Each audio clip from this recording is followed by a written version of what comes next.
Hello, my name is Brian Moss. I'm doing my professional development project on motivational and inspiring methods within the classroom. Some key points that I'm going to be going over.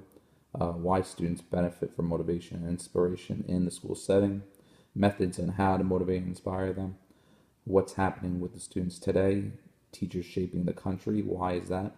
And it's never too late. I would like to share a personal story at the end. But first, the importance of motivation and inspiration within a school setting. Some student struggles we have to remember.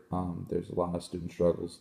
One of them, actually, I brought up a student blog in a high school setting. One student had this to say: simply walking down the hallway, you're being judged beyond belief. You will be judged for what you're wearing, what you're not wearing, your hair, your makeup, the way you hold your books, the way you walk, the pace at which you are walking, the friends you talk to along your journey to your classroom. Students will be quick to make rude remarks about you, even if it makes no sense whatsoever. Another student struggle: nearly 1 in 3 high school graduates who took the ACT tests are not ready for entry-level college courses, whether it's English, reading, math, or science. Out of the 1.8 high school graduates who took the ACTs in 2013, 26% of them reached the college readiness, which is about a quarter of them, benchmarks in all 4 subjects, and another 27% met 2 or 3 benchmarks, and only 16% only met 1. A lot of pressure when it comes to getting into college. A lot of parents put a lot of pressure on their children to do well academically, so this could increase stress level. Another big personal obstacle that they face is bullying. School bullying statistic in the United States shows that 1 in 4 students are being bullied on a regular basis, which is 25% of them. Teens also from 6th through 10th grade are more likely to be involved in these activities of bullying. 30% of them are actually on a regular bullying basis, either as a victim, bully, or rare cases, both. This also includes cyberbullying. Cyberbullying, as which everyone knows, is more of a recent type of bullying now within the past decade due to the amount of technology we have nowadays. Unfortunate as it is, it's one of the more substantial type of bullying we have now in the United States. Bullying broken down, some more statistics. 3 million students are absent each month because they feel unsafe in school. 280,000 students are physically attacked in secondary school each month. 1 in 4 teachers see nothing wrong with bullying whatsoever, and 4% intervene only 4% of the time. This is actually very unacceptable. This year, over 13 million kids were bullied in school, online, on the bus, at school, on their cell phones, on the streets, at their town, making the most common form of violence young people face in this country. 77% of the students that are bullied are bullied mentally, verbally, and physically. Every 7 minutes, a child is bullied on the playground. And finally, nearly 42% of the kids have been bullied online, and almost 1 in 4 have had it happen more than once. Life at home, we have to remember there's a lot of students that have divorced parents. They suffer, unfortunately. According to research, children from divorced homes suffer academically and experience high levels of behavioral problems. Their grades suffer, and they're less likely to graduate high school. Kids whose parents divorce are substantially more likely to be incarcerated for committing a crime, as well as when their parents get divorced, the parents' income drops substantially, which could lead to their family having to live in poverty, which impacts the child. Teens from divorced homes are also more likely to be engaged with drugs and alcohol, which is sad but true, unfortunately. Anyone that's a secondary education major has seen this go on in the high schools, and it's a big issue. This is a chart representing the children's living arrangements. This is a 2010 model. You can see that 60% of them still live with their parents. However, you also can see that with the divorced household, 27% of them live with a single parent. 6% have step families, whether it's guardians as well as grandparents, and then a small percentage of other. A report of child abuse is made every 10 seconds. This is also broken down by physical abuse with 28%, sexual abuse 20%, emotional abuse about 10%, physical neglect is 9.9, and emotional neglect is about 14.8. In 2012, this was a really interesting statistic. Some state agencies found estimated 686,000 victims of child maltreatment, which would be equivalent to about 10 modern football stadiums. It's very disturbing if you hear it that way, to see that 10 modern football stadiums were filled with children that were abused. Also, before they turn 18, they say that 1 in 10 boys experience some form of sexual abuse, wherein 1 in 6 girls experience some form of sexual abuse. It doesn't matter what nationality or religion, they're still at risk. Also, another big thing that plays into student student motivation is the lack of drive. When will I ever need this? This is pointless and boring. I don't want to do this. I don't care about this stuff, and I have better things to do with my time. It's a lot of quotes that some students say, which a lot of teachers hear often, and it's your job to try to motivate them, steer them on the right path. A lot of views on life, especially if their parents didn't finish school. So, for example, if my mom and dad didn't finish school, so why should I? They said, I'm not going anywhere in life. This could cause depression and, of course, no motivation to strive for success. Setting low standards. My mom says I will work at some undesirable place when I grow up, and so I don't need high school, and all I need is a 65 to pass. I don't need to do homework as long as I pass the test. If you set low standards, you'll eventually fall flat on your face, because if you're not, you're eventually going to fail and not reach those goals. Even if they're low, as you can see in the report card, they're getting D minuses, which is a passing grade, but barely getting by. You want to set high standards so that way if you do find some trouble along the way, you could have some wiggle room. Some more statistics, some high school dropouts. 69%, which will round up to 70, and 31% don't pass. So 7 out of 10 students will graduate in the U.S., where every 26 seconds students give up in America. So those 3 students that don't finish, 75% of them end up as inmates. Eventually, they say that 75% of the inmates in the prisons are high school dropouts, which is very unsettling. This is the United States high school dropout rate. As you can see, the dark red sections right here has greater than 10%. Here in New York, we're not as bad as other states. We're about, offhand, I can see maybe about 2.1 for the most part to 4% of high school dropouts. Some states reach over 10%. As a whole, I would say if I had to do it by visual, I would say about maybe 5 to 7% of students drop out in the U.S. Also, if they're not going to college, then what? According to research, these are the top choices. If students don't attend further education after high school, they go straight into the work field, which is a good majority of the students' decisions-wise. Some of them actually decide to go into the work field and they hate it, which leads to the depression. Years will be going down the line and they feel they have no motivation to get back into school. They feel like it's too late for them, which it's never too late for anyone. Some of them might resort to drugs and alcohol because of this. They're depressed about their life. Some of them might resort to end up in prison, and some of them unfortunately commit suicide, which we don't never want to see in any student. Who can help? Who can help these students? get that extra motivation in their life, and who can provide that extra inspirational boost to get them through. I feel that teachers, parents, and family, coaches are a big one. A lot of people don't see that, but I personally view that coaches, uh, especially in a school setting, they your academics come first, and the coaches know that, so they'll push your academics before you can play.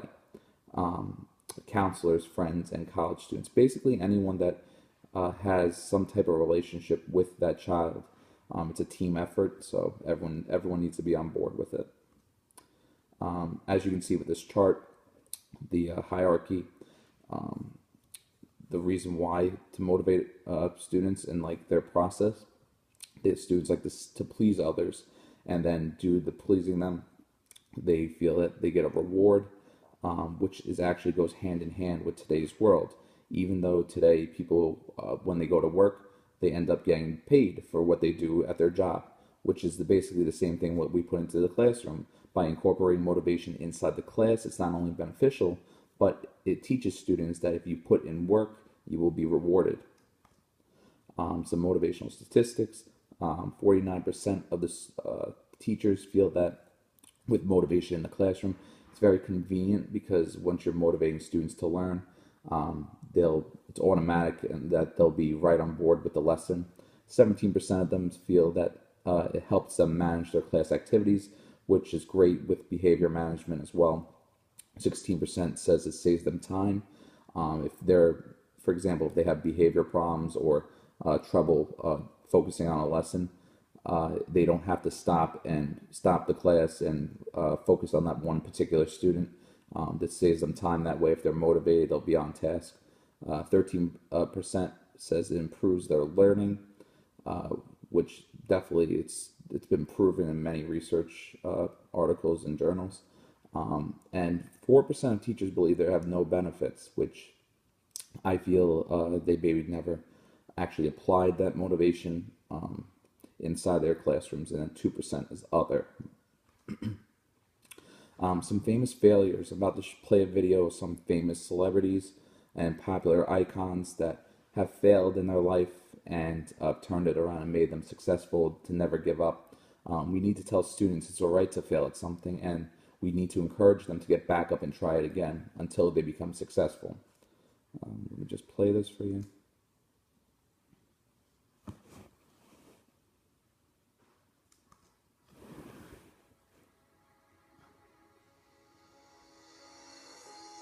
After being cut from his high school basketball team, he went home, locked himself in his room, and cried.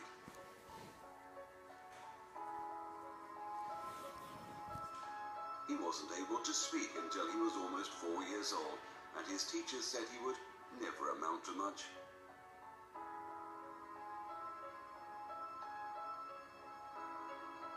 Was demoted from her job as a news anchor because she wasn't fit for television.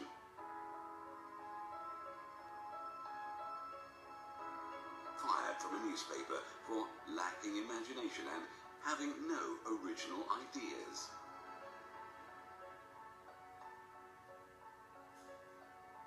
At age 11, he was cut from his team after being diagnosed with a growth hormone deficiency, which made him smaller in stature than most kids his age. At 30 years old, he was left devastated and depressed after being unceremoniously removed from the company he started.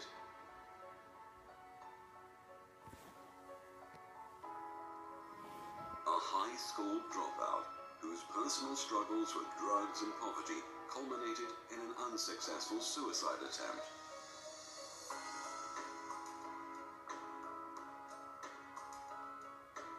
A teacher told him he was too stupid to learn anything, and that he should go into a field where he might succeed by virtue of his pleasant personality. Rejected by Decca Recording Studios, who said, "We don't like their sound. They have no future in show business."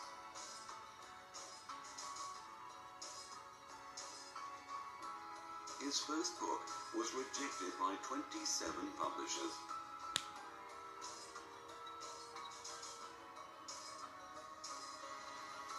His fiancée died, failed in business, had a nervous breakdown, and was defeated in 8 elections.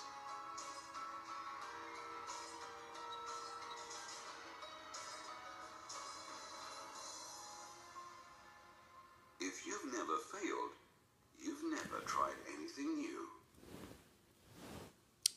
Okay, that was the video. I feel that it was a great video because it showed a lot of celebrities and popular icons failing, but then being successful. Today's world, we have a lot of technology and motivation. 87% of the teachers have desktop computers, 79% have teaching software, 75% and have laptops and projectors, and 65% have music players. 98% of the technology helps them engage more interactively with the students. 97% of technology helps teachers accomplish more in the classroom, and 96% helps the students even engage more, which is great when you see students get involved in the lessons. 87% of teachers have desktop computers, and 75% have those laptops, but they wish they would have tablets. 10 easy ways to have technology in the classroom. You don't have to be tech savvy that much. You can do a PowerPoint with game show reviews, have students complete a written classroom activity through a blog, create a class web page, use an online grading system. You can do an email exchange, some multimedia presentations, whether it's the students giving them or the teacher. Have an online reward system. You can create a class page like Edmodo. You can listen to or create a podcast, or even publish your students' work on either their blogs or some teacher websites. You have to know your students. There's 4 types of learning, whether it's auditory, visual, or reading, writing, or kinesthetic. You have to make sure your lessons will benefit all 4 types of learners. All of your students are different, so you have to remember, why should their education be the same? Some students benefit from different areas, so you got to make sure you accommodate all of them. Find that one thing the student loves and use it in your lesson one day. Studies show that if you have a topic they can relate to, they will be more likely to succeed. Also, you have to always remember those memorable lessons. You can provide those lessons in the classroom one day. Maybe it's a few times a year, but something like extravagant. I'm sure there's always that one lesson that everyone remembers. Whether it's like a pet in the classroom, or some type of animal in the classroom that they brought in, or it's launching a rocket, something of that extent. Teachers shape this country, and this is the reason why. If you think about it, any job in the world, whether it's a doctor, teacher, lawyer, astronaut, professional athlete, a manager of a retail store, any kind of job, they were all taught by teachers. We have the power to make the students successful. We have to use these tools. The 2 biggest tools is motivation and inspiration. If you think about it, what your favorite teacher was like and why you love them so much, they have to think about it. What were they motivational? Were they inspirational? Yes, they were. All of the dreams can come true if we have the courage to pursue them. This quote can only be true, though, if we have the motivation and inspirational teachers encouraging them to follow their dreams. Lack of motivation. We are giving yesterday's education to today's students, unfortunately, which ends up being no drive, no reason to push.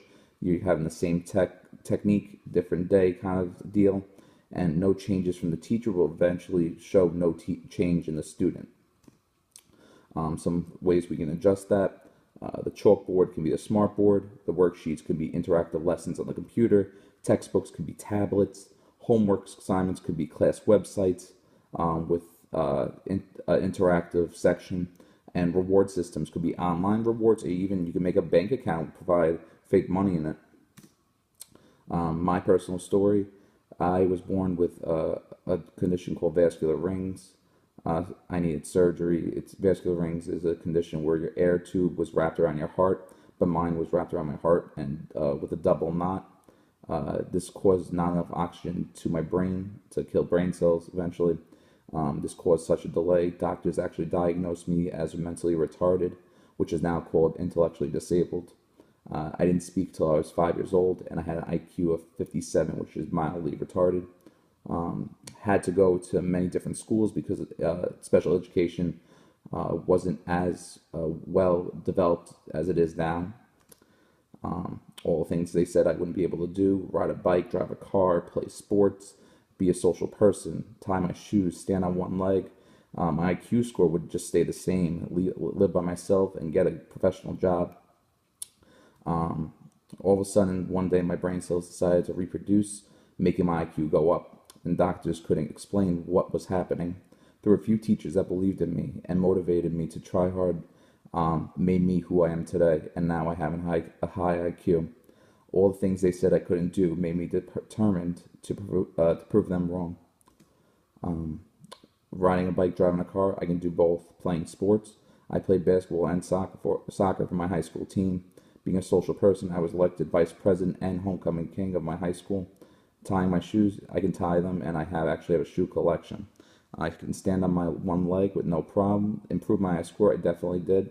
Live by myself, I'm fully capable, and got a professional teaching job because now I'm going to be a teacher, which I am today. In a few short weeks, I will have my master's degree in special education. I want to motivate and inspire students and try to push them to their fullest potential. If I can do it, anyone can. The activity I would do, I'm going to do with my PD presentation group. You can either be in groups or pairs. They're responsible for coming up with a lesson using technology and motivation. Each group will be responsible for a certain student.